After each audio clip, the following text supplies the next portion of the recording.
Good day and welcome again to another 8downloads.com software preview. And this is Chris. And we got an email from one of our avid visitors, and they ask us how can they find a video file rate or the frame rate of the video using Media Info.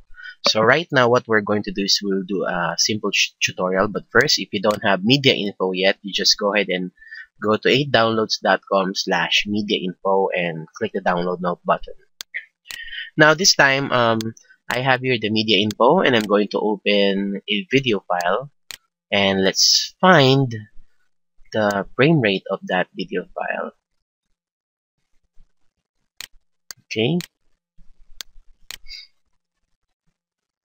Now, as you can see, uh, on the basic view, you would see that there is this one here, the video stream.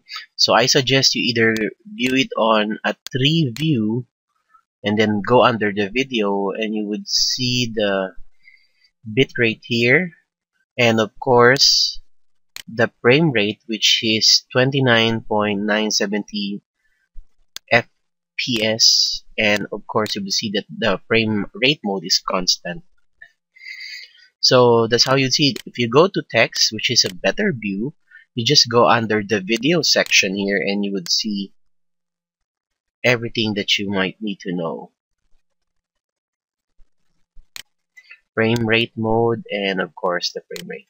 So that's how you would find the frame rate mode on any video file using Media Info, of course. So this is Chris saying have a great day to all, and thanks for viewing this video.